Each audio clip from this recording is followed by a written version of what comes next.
Yes, vivid memories of my time on Diego Garcia in 1945, but this film, taken by an official RAF photographer, now has great historical importance, as it includes many scenes of the native plantation workers at their daily tasks and at leisure.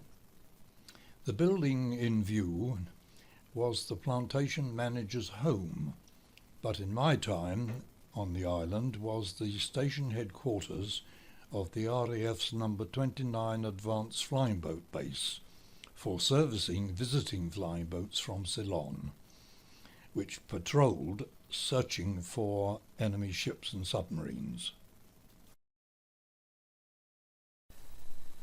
Now here's the view from the aircraft. A Sunderland flying boat, which was bringing Flight Sergeant Hughes, a cameraman, to film our activities on this remote island. We are approaching the outer reef, which is noticeable by the white foaming water. Inside, in the lagoon, which incidentally is deep enough to accommodate the largest vessels of our Royal Navy, we approach the coast once more and fly over.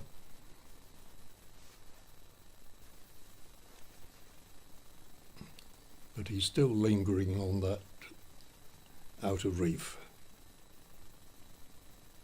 Come on, let's get inside.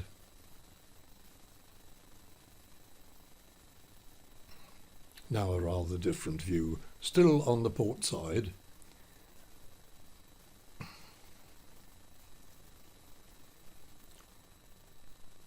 And definitely over the lagoon. Our base, and in fact the area where most of the locals lived, is down below us, and there are two jetties, a short one to the left and then the longer jetty which was built and used by the islanders. And up we go and over the reef again. Visiting pilots usually made several circuits of the base, especially if they had not been before.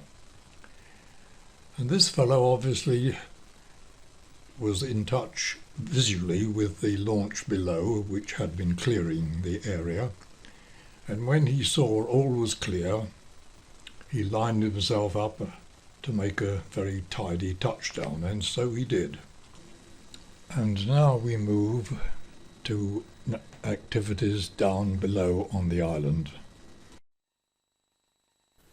Here we are about to see one of the important jobs that our chaps had to do prior to a touchdown by visiting aircraft. That is to say, we had to search the area for any floating debris that might cause damage. Here we are in the marine tender with Corporal Jameson at the wheel and coconuts being hauled aboard, quite a number of them. They might not do much damage, but it's as well to get the whole place clear.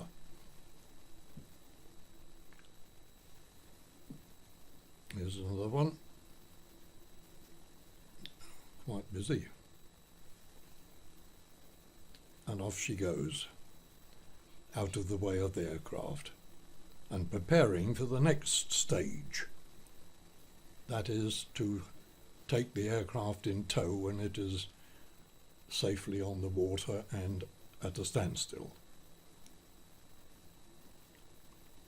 But our visiting pilot is still circling, and here he comes to make his touchdown. And a very tidy one it is too, which contrasts with one we shall see much later in the programme, when a Catalina makes a bad touchdown. Here she comes, still on the step, but slowing.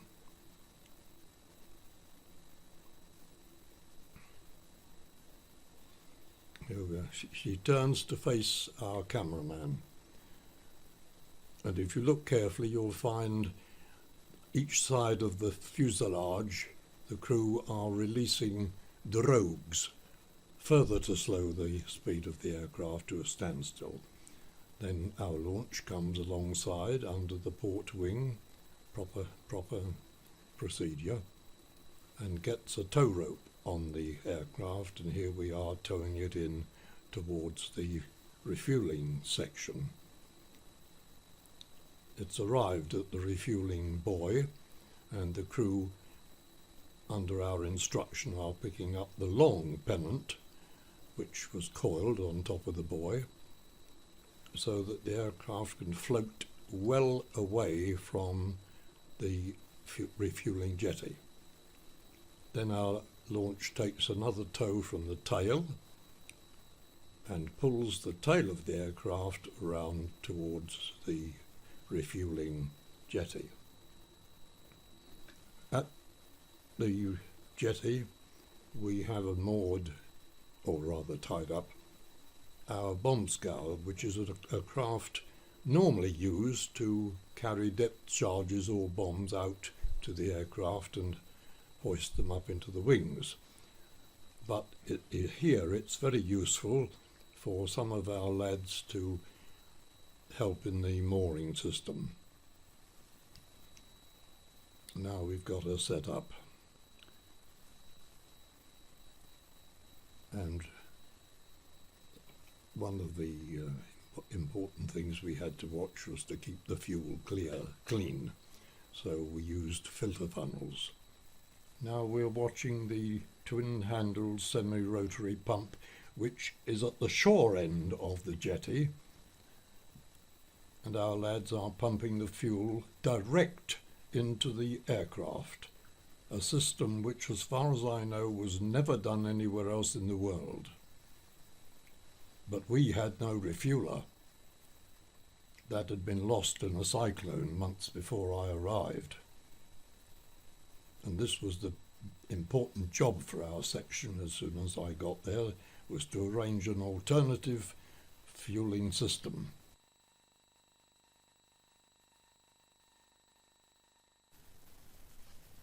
Here we are looking at some of the native trees. Oh, and on the beach, one of our marine tenders that had been lost in the cyclone. Engine removed for spares. We had two other similar boats. There's the inside of the tender.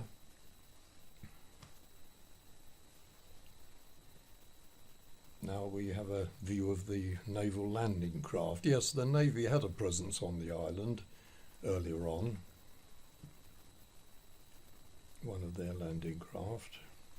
These were just beached in the cyclone, that it was too rough to do anything about it. Further along the beach we are beginning to see the Catalina flying boat that was also lost in this manner. And I believe I'm right to say that the remains of that aircraft still exist in 2009. Now we're looking at some of the local trees. The cameraman's taking a good wander around the island, and he's naturally intrigued by this particular tree, which seems to have grown like a corkscrew. Nobody knows why or how. It's always puzzling me.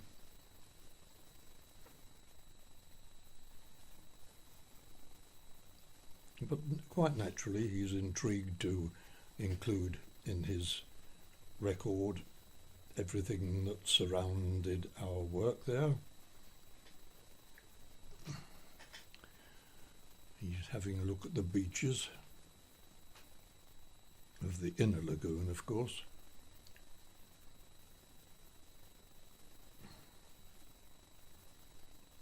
Difficult to say very much about these because these are areas that I'd never visited.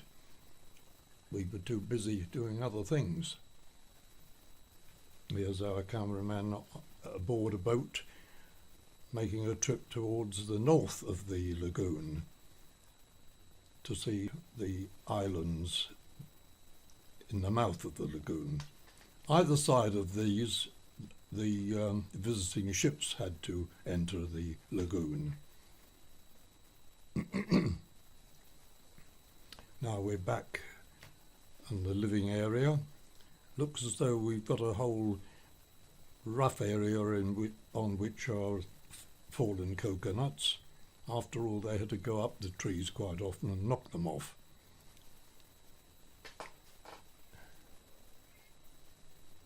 Oh yes, and now he's looking at some coastal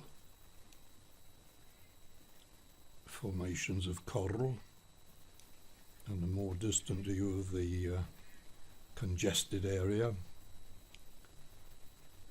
These are parts that I'd never seen myself, and they're difficult to describe, but all of great interest.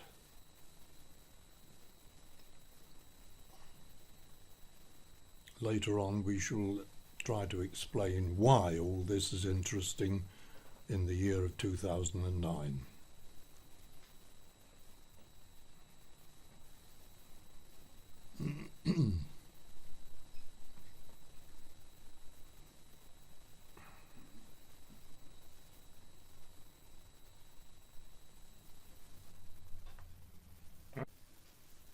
Here we are again at the main house, our base, and two officers emerge, apparently to make a daily inspection, though I can't remember one myself. There we are, looking very self-conscious. Probably felt it too.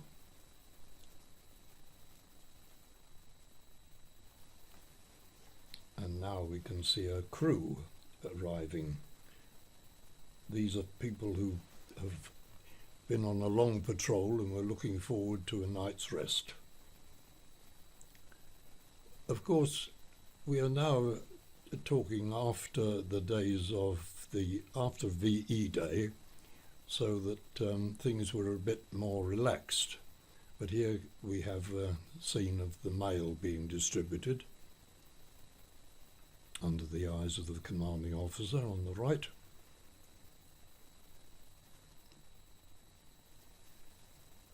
I'd been married about 6 months before all this, and my wife at that time used to write me a letter every day, so I had quite a pile.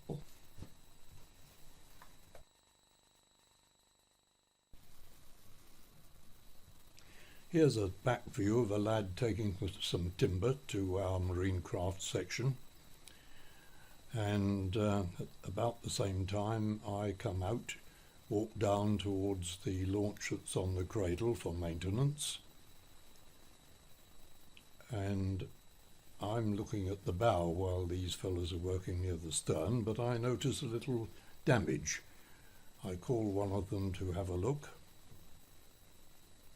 and he then takes a measurement to organise a repair. Alongside this, some others are doing some maintenance of one of the mooring buoys.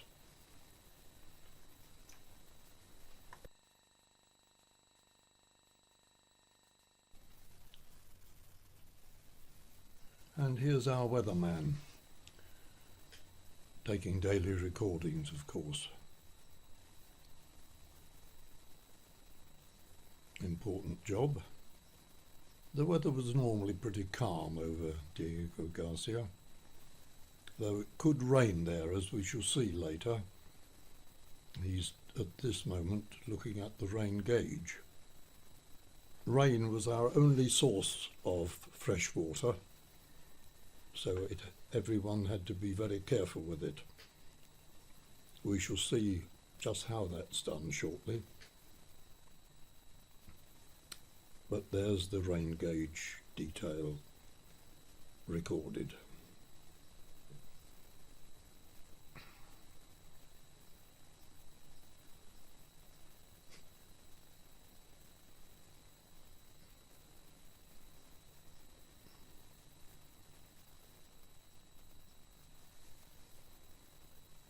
Out come the thermometers, resetting for next day.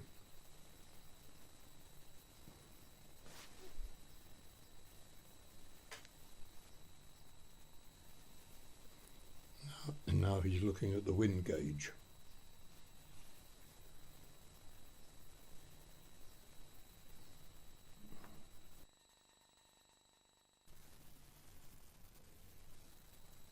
Oh, hello, here's our main source of fresh milk.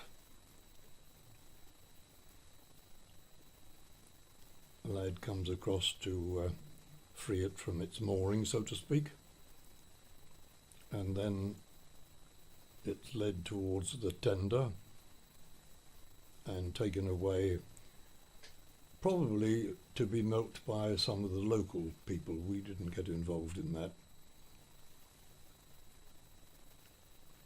A bit reluctant. No, not that way. This way. That's fine.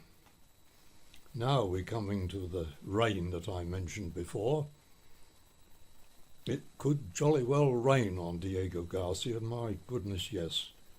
Jolly good thing too, because it was our only source of fresh water to drink. So not only did the gutters overflow, but the main bulk supply is at the end of the hut, as we shall see in a moment, where it was stored in large concrete tanks. Incidentally, on top of the water, a layer of fine light oil, so that mosquitoes didn't breed in it. There's the guttering leading into the large tank. Behind, there is a glimpse of the local chapel.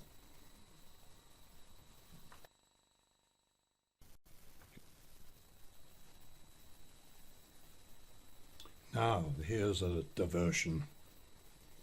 My deputy, Sergeant Bill Cormack, had been a reporter for the Daily Mirror before the war, and rather naturally he engaged in conversation with all sorts on the island, and in particular he picked up the story from one of the older people.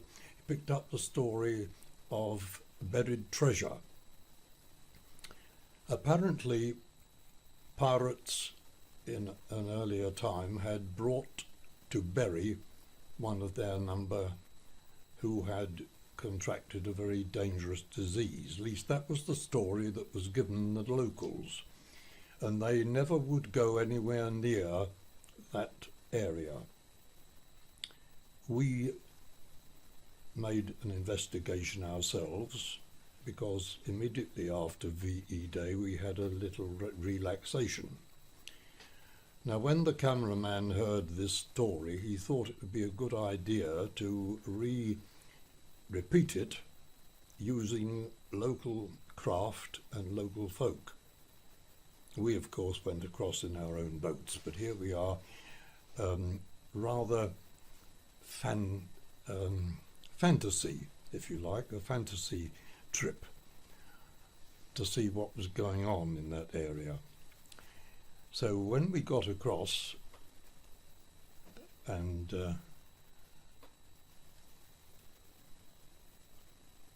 better not hurry, we haven't got there yet.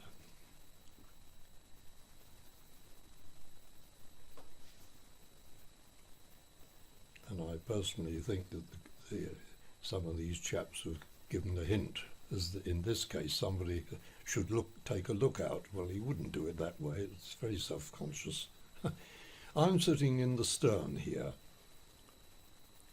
giving an idea of in which direction we should move. But I might say we were not going to the area itself. We weren't disclosing that spot to anybody.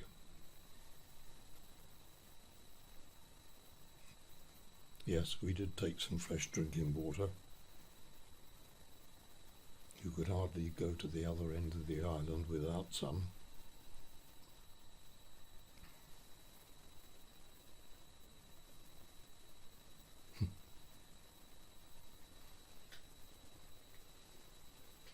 soon be there. Yes, we're approaching the shallows.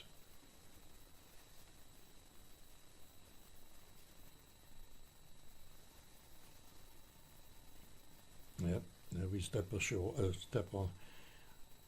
into shallow water, and with our tools set off to find the graves. Now, as evidence of the truth of this story, I personally found the metal cross marking a grave of some sort, and I managed to get that home with me when I was demobbed in 1945, 46 rather.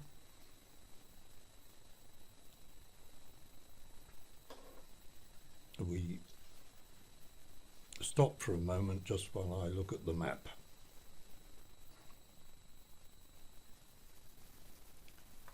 Now we've reached the point when our cameraman really concentrates on what the locals get up to. Now here's a fellow at a dangerous occupation, but he's quite used to it. I don't think our modern health and safety people would be very happy about this, but there we are, and he's got a lot to do.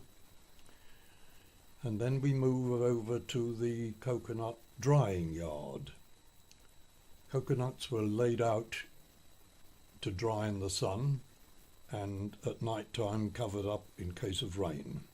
So one of the first things to be done is to push those covers off before work could begin. And here we have the ladies moving coconuts about so that the various people can do what they do best. After all, every part of a coconut has a use.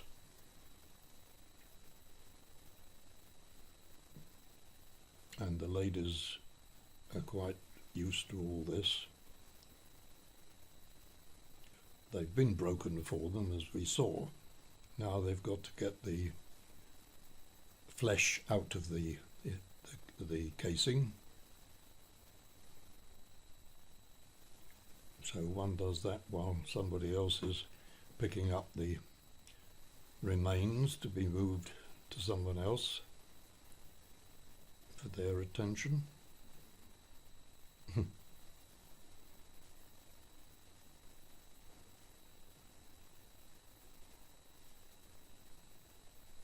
But I think his filming gives a very balanced view of the work that was done by these local people.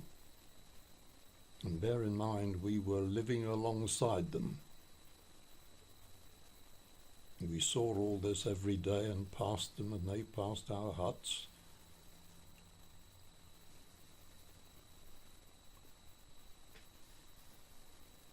Now we've got another section to show us how they separated the flesh of the coconut from the coconut oil. These donkeys,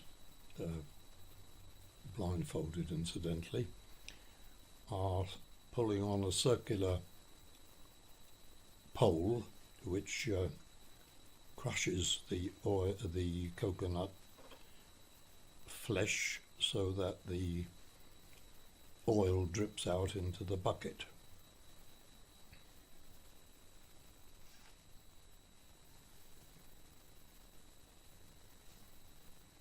Nice slow job, but it certainly needed attention. You see, you must keep the flesh around near the pole. Got a smart hat on, hasn't he? You don't buy those on my island. Now some views of the locals, the youngsters who had what we could describe as an idyllic life. There are some of the huts which are thatched with coconut leaves, and this seems to be a tomb. I'm a bit puzzled about this because I didn't see any others while I was there. But there must be a cemetery on the island somewhere.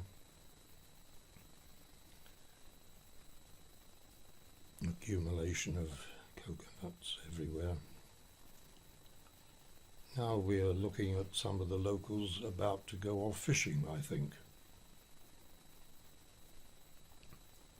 You see, they had everything at hand. There was fish, they had chickens for eggs, and plenty of time for the youngsters to enjoy the place. I suppose some of those are now still alive, but not on Diego Garcia, as we shall hear later.